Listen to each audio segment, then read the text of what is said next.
Hi friends, അസ്സലാമു അലൈക്കും. നമ്മുടെ ഇന്നത്തെ കുഞ്ഞു വീഡിയോയിലേക്ക് ഏവർക്കും സ്വാഗതം. നമ്മളിന്ന് മുഹബത്ത് കാ സർബത്ത് ഉണ്ടാക്കി നോക്കാം. ട്രെൻഡിങ് ആയിട്ടുള്ള മുഹബത്ത് കാ സർബത്ത് അതെൻ്റെ മോനാണ് ഉണ്ടാക്കുന്നത്. അതിനുവേണ്ടി നമ്മളൊരു കഷ്ണം തണ്ണിമത്തനെടുത്ത് ഇതുപോലെ ചെറിയ ചെറിയ പീസുകളായിട്ട് കട്ട് ചെയ്ത് ഇട്ട് കൊടുക്കുക. അതിനുശേഷം നമ്മൾ നല്ല ഒരു ഗ്ലാസ് പാലാണ് എടുത്തിരിക്കുന്നത്. ഞാൻ തണ്ണിമത്തൻ എടുത്തതിന് അളവിനനുസരിച്ചിട്ട് ഒരു ഗ്ലാസ് പാൽ എടുത്തിട്ടുണ്ട്. എന്നിട്ട് ഇതേപോലെ നല്ലോണം മിക്സ് ചെയ്ത് കൊടുക്കുക. മിക്സ് ചെയ്ത പീസസൊക്കെ ഒന്ന് ചെറുതായിട്ടൊന്ന് കടിക്കാൻ കിട്ടിയാൽ മതിയല്ലോ, അതിന് വേണ്ടിയിട്ടാണ്.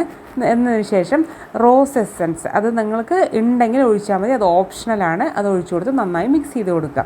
അതിന് മുമ്പായിട്ട് നമ്മൾ അരമണിക്കൂർ മുമ്പ് കസ്കസ് വെള്ളത്തിലിട്ട് ഊറാനിട്ട് വെച്ചിരിക്കണം. അതെടുത്ത് നമ്മളൊരു ടേബിൾ സ്പൂണ് ഒഴിച്ചു കൊടുക്കുന്നുണ്ട്. അത് ഒഴിച്ചു കൊടുത്തിട്ട് നന്നായി മിക്സ് ചെയ്ത് കൊടുക്കുക. നമ്മൾ മിൽക്ക് മെയ്ഡ് ഒഴിച്ചാൽ നല്ല ടേസ്റ്റാണ്. ഞാനിതിൽ ഒഴിച്ചിട്ടുണ്ട്, അത് വീഡിയോയിൽ വന്നിട്ടില്ല എന്നേ ഉള്ളൂ. ഒരു ടേബിൾ സ്പൂൺ സർബത്തും ഒഴിച്ചു കൊടുത്തിട്ടുണ്ട്. ഇതിന് ശേഷം നല്ലോണം അത് മിക്സ് ചെയ്ത് കൊടുത്ത് ഐസ് കട്ടി ഇട്ട് കൊടുക്കുക. നല്ല ടേസ്റ്റുള്ള ഡ്രിങ്കാണിത്.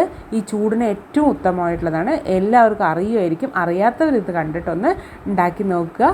നല്ലൊരു ടേസ്റ്റാണ്. ഇഷ്ടപ്പെട്ടാൽ ലൈക്ക് ചെയ്യുക, ഇഷ്ടപ്പെട്ടില്ലെങ്കിൽ ഡിസ്ലൈക്ക് ചെയ്യുക. Please subscribe. തുടർന്ന് നിങ്ങളുടെ സപ്പോർട്ട് ഉണ്ടാവുമെന്ന് പ്രതീക്ഷിക്കുന്നു. അസ്സലാമു അലൈക്കും. സപ്പോർട്ട് ചെയ്യാൻ മറക്കല്ലേ.